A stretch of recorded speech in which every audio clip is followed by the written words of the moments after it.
Welcome to the Pastors and Money podcast. I'm Joy Suzanne Hunt, pastor and financial coach, bringing you conversations about personal finance, church finance, and how we disciple our churches in the areas of finance and stewardship. You can find the episode show notes and more at pastorsandmoney.com. And here's the show.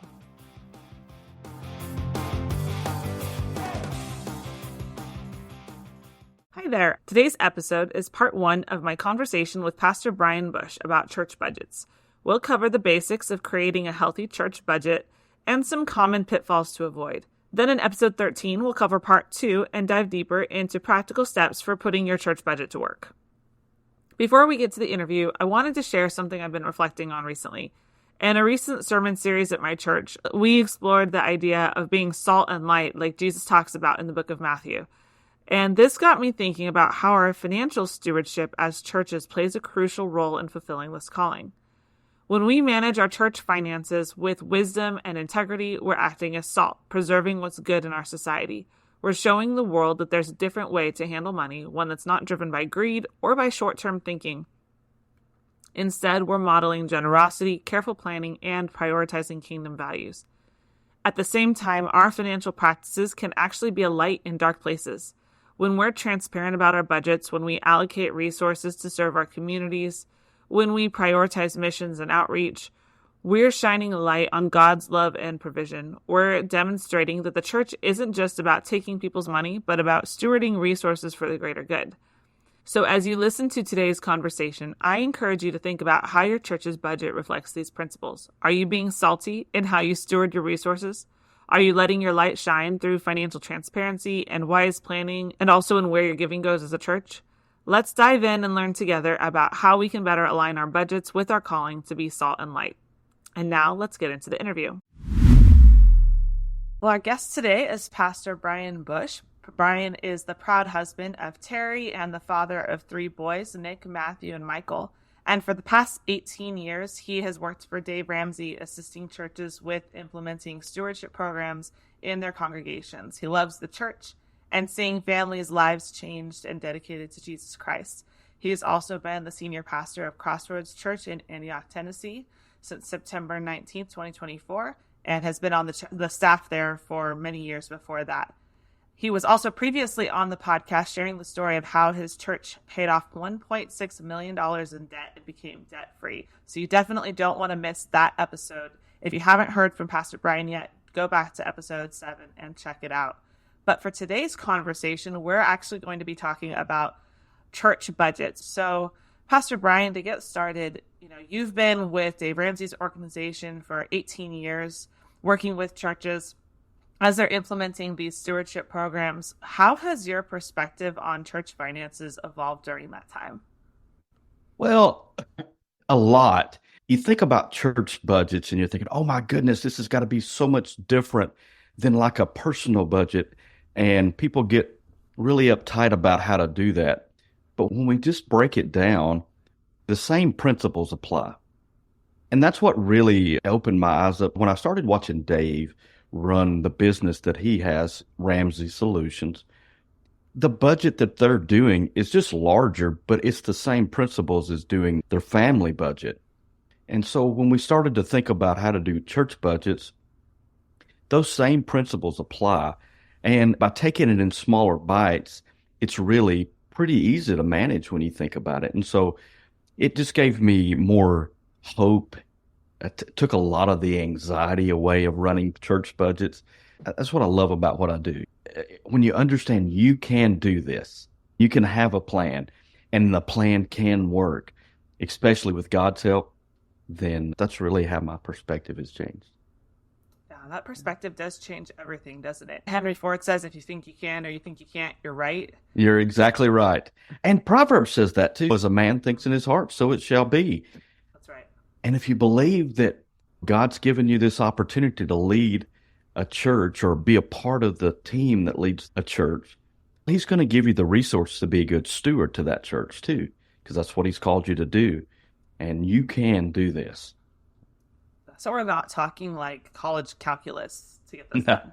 no, not at all. And so, I mean, we're talking very easy steps that every church can do to lay out a budget. Now, the larger the church, the more complicated the budget's going to be.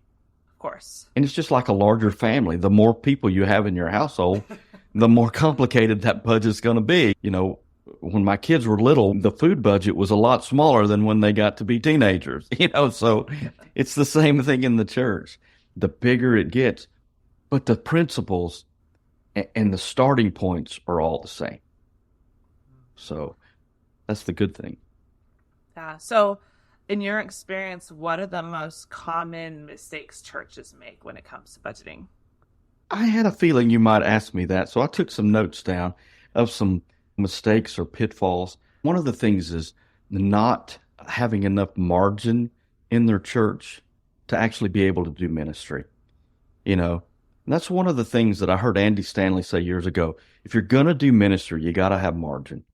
And so if you run your budget so dry, when ministry opportunities happen, there's nothing there left.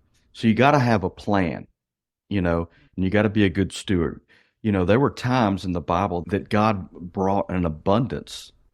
The wise managers would set some back during those times. And that's what we need to do as church. Hold it till the opportunities come that God wants us to use that in a particular ministry. And the way you lay out a budget that way, the way you start allows you to do that. You give every dollar a name before we start doing that. So, but that's one of the things that I see is not having enough margin in your life to do the ministry that God's called you to do. Using an American Express as your emergency fund, that's a big one in church, because you do have to have an emergency fund. Just like we teach people to have 3 to 6 months emergency fund for your personal budget, I believe every church should have enough set back. Just like the Bible says, it's going to rain on the just and the unjust, And if you can set those things back so you don't have to charge them or go into debt for them, it allows you to continue doing ministry without hindering that. You need to have that emergency fund set aside. A lot of churches and a lot of church, when you're planning their budget, they start feeling guilty, especially if you're a pastor, about what you make. It's this guilt and shame thing because, we're doing ministry. We're supposed to be poverty. That's the mindset. But that's not really biblical. The Bible says that a worker is worth his wage, and let's not, muzzle the ox. So you shouldn't be ashamed of those kind of things and talking about them. I mean, Jesus talked a lot about money, and I don't think he called pastors to be different. I don't think he's said that you're supposed to not ever have anything because you're a pastor, and you shouldn't feel shame for getting paid to do that. Another pitfall that I find is tithing and offering because that's where your income comes from. That's how the church brings in money most of the time is through the tithes and offerings. And it can be a difficult conversation, if you're not used to talking about money. But I believe that God has called us to teach people how to be good stewards of their money. And I think one of the biggest things you can teach people is learn how to tithe and to walk in that faith aspect of it and not be afraid to talk about it and really be excited to share that with them, And that's a pitfall is a lot of times we think, well, if I start talking about money, they're going to think that all I want is them to give and I don't care about. No, we want their life to be blessed. Yes. Yeah. And the Bible's clear. If you want to be blessed, you have to do what God says to do. One of the things he tells the church and us as believers is to bring the first 10% back into the storehouse, which is a local church. I have never, ever seen anybody that started tithing and was faithful with it that wanted to quit because they walk in those blessings. And they'll just tell you, if you want to have a healthy budget, you need to start with the vision of the church and the mission. And that needs to be very clear. The mission statement actually lines out your budget for you because the mission statement should tell you and your families what's important in the church, and your budget should follow what's important and the mission that God's given you for your church. You have to cast that vision because that's what God has called us to do as pastors. Why would they want to give tithes and offerings where there's no vision? I feel like this Millennials and Gen Zs, one of the strengths of that generation is that we are very mission driven, purpose driven. That also means that we're not going to buy into sending a check off to something if we don't know what's happening with it, which is probably a good thing, right? Because why do you want to donate to a ministry that's not a good steward of it? Right. And how do you know it's a good steward of it if you don't know what the vision and the mission is? You want to know they're doing work that matters. Exactly. I mean, you want to make sure that you are investing in kingdom work. And if you don't know the mission or the vision of the church, how do you know that? And so that's where you really have to start when you're laying out your budget is back up. And we got to make sure those things are in place first. And that dictates what we're going to do with God's resources. Because if he gives us the mission and this is what he's called us to do, then this is what we need to fund. Right. And that's not going to look the same for every church. Now, there's basic things that are going to be there. I mean, we're all going to have buildings and we're all going to have utilities and we're going to have staff. Mm-hmm. But outside of that, what's God called you to do? Like every church has something different that God's called them to be. And those kind of missions and those opportunities, those are where you need to put your priorities, to fund. And you don't know that if you don't know what your mission is. So can you walk us through the key components then of that healthy church budget and how, if somebody is either starting from scratch or maybe they've stepped into a church and there's something there, but they want to go through it and kind of figure out which way is up, what are they going to start with? Absolutely. I love that. I really do believe like when you're starting a church or maybe you go to a church and you don't really know what the tithes and offerings is, you don't know what the income's going to be, there's a great way to start. Start with your mission and vision, okay? We need to know what that is. But before we do anything else, we need to know kind of what our basic necessities are. If you're doing a budget, a lot of people call this kind of budgeting like an allocated spending plan, okay? So what we're going to do is take all the things that we know are not going to change as expenses of the church. Like we know that we're going to have to pay something for a building. We know we're going to have utilities. We know we've probably got some staff costs there. We know we're going to have some administrative cost. And what we're going to do, before we do anything else, we're going to take care of those necessities. We know we're going to have insurance. And so a lot of people will put that in their administrative line, which is fine. But all of those fixed costs that you're going to have, you write those down first, okay? And then you sit down with your mission statement and your board or your elders or whoever else. And then we need to talk about if we bring in one more dollar past what these expenses are, what are we spending next? Now, a lot of churches say, hey, I want to give to missions. Great. Or I want to do outreach. Great. If that lines up with your mission and your vision, and that's the next thing you want to pour your money into, that's the line you put down. And you need to put a dollar amount to that. So if we get, the next $100 that we get past the necessities, we're spending it on mission or outreach or whatever that line is there for you. And then you need to put another category down. If we get another $100, we're going to pour this into, programs and curriculums for the kids or the youth or, whatever that next thing that lines up with your mission and your vision. That's the next most important thing on there for you. You're going to put a dollar amount. And you need to go and you need to do this way more than you think you're going to make or you're going to bring in. Because you need to have plans for the future. Right. And we need to be thinking out, hey, God can do all of this. We're probably going to be somewhere in the beginning, not nearly all the things that we dream about, but we need to put a dollar amount to it. So if we get this much money, this is the next thing we're going to do. If you get a big influence, maybe you want to start your 3 to 6 months savings right here, but we got to label it all. And so that we're all in agreement. After our necessities, here's the next things we're spending money on. And we're going to line out multiple things way past what we think. And then if we get to a month that we've completed all those, then we need to start adding some more things to it. Or maybe bigger. We need to dream bigger. Or maybe we need to increase these categories of what we feel important are. So let's readjust it. Every time we hit everything that we're dreaming about, Let's go readjust it. A couple months ago, Chris Soxon was talking about this about encouraging generosity in your church, and one of the things he brought Mhm. up was that you need to have a plan of what you would do if some really big outrageous gift came in, because he shared a story of somebody approaching him earlier in his ministry, and well, if you got $10 million, what would you do with it? Right.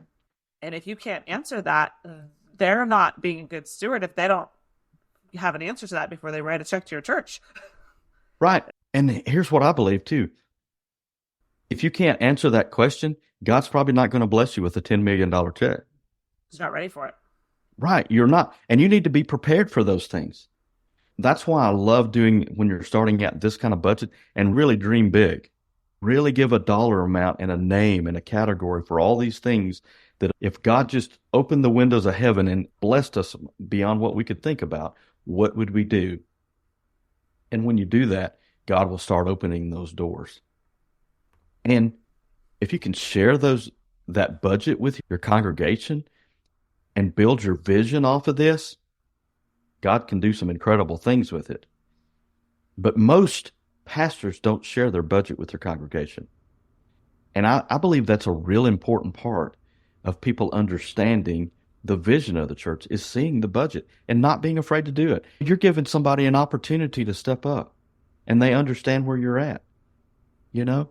And so don't be afraid to do that. And a lot of pastors are, and that's one of the pitfalls. And so if you're doing that and your budget lines up with your mission and vision, well, people already know where you're at. You know what I'm saying? And so, and then if they get upset about what the pastor makes, well, let's have a conversation about that. There's probably something else going on in their life besides money, you know, and it gives you an opportunity to disciple somebody a little bit deeper because there's something else happening. And if that's going to make them leave, they were going to leave anyway. That's true. That's true. Most of your people are going to get behind you and they're going to be so appreciative that you're open and honest. You know? Now, I will just tell you this. When we do our church budget meetings, when we talk about the staff cost, we don't break it down into what each person gets. We lump those all together. That makes sense. You know? The staff members don't even need to know what the other person makes. That's not good HR. So no, how much of the budget is going there? Correct. When you look at, there's really about 5 categories that you got. If you look at all the budgets of most of your churches, 90% of it in America, these 5 categories exist in all of them. Now, there may be subcategories in them, but these are the ones: missions and outreach, staff and payroll, programs and curriculum, administrative, and building expenses. Pretty much cover an entire church budget, no matter what. And the staff cost is typically the biggest cost. In most churches, it runs about 50%. Is there a recommended percentage for any of those categories, or is it really just dependent on your situation, where you're at? It really depends on your situation and, again, what your mission is and your vision of the church. In most churches, the mission and outreach runs about 10%. Your staff and payroll is about 50% in most churches, you know, give or take a little bit. Your programs and your curriculums are going to run about 10%. And then your administrative and your building expenses are going to run somewhere between about 20%, maybe 30%, depending on where you're at. So I'm thinking of especially some of our smaller churches who maybe their building percentage is a bigger chunk of that. Right. Their staff aren't getting paid, or maybe their staff are all part-timers or things like that. So if somebody is in that kind of situation, are there any risks associated with having that big a percentage be going to your building or anything like that? Well, it's kind of like your personal budget. If your building costs get too out of hand, it destroys what you can do, you know, towards your mission of actually doing outreach to the community. You really want to keep the building costs somewhere between 25 to 30% of your total budget to be healthy, because you got a lot of other expenses in there. If you get up to like 50% of your income for your building, you're going to have a hard time doing missions. because you're not going to be able to pay a pastor or staff to do work.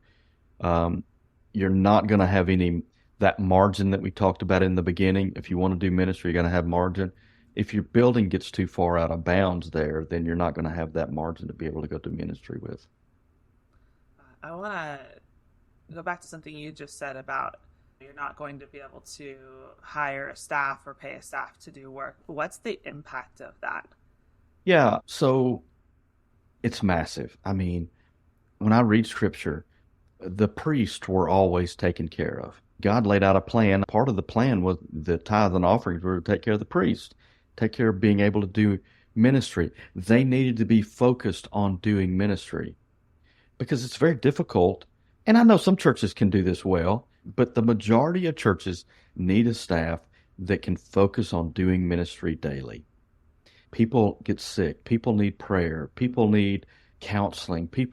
You need to disciple people. You need to be able to go out and being inviting and doing outreach as a pastor. And that's what your staff is called to do. They're called to love and to support the people in the congregation. And if the pastor's got to be worried about working in another job, or if he's worried about not being able to feed his family, it's going to be really difficult for him to be able to do ministry the way he should be able to do ministry. So I'm thinking, especially our smaller churches or churches where the cost of living is really high, right? You know, I'm in Southern California. There's a lot of that going on around here, except for all the ones that left and went to Tennessee. Well, yeah, exactly. Now you've run our cost up. But so I'm thinking if a pastor's hearing this and they're looking at that budget and that balance is really lopsided, 50% is going to the building. Maybe they aren't able to support their staff, or they feel like they felt the squeeze of not being able to do more outreach or support their mission because of the budget constraints. What are some things that they can do to alleviate that and get into balance where it would be a healthier budget? I hope you found today's conversation helpful as you think about your church's approach to budgeting. Remember, this is just part 1. Be sure to tune in to our next episode, number 13, where Pastor Brian and I will continue our discussion with more practical tips for implementing these principles.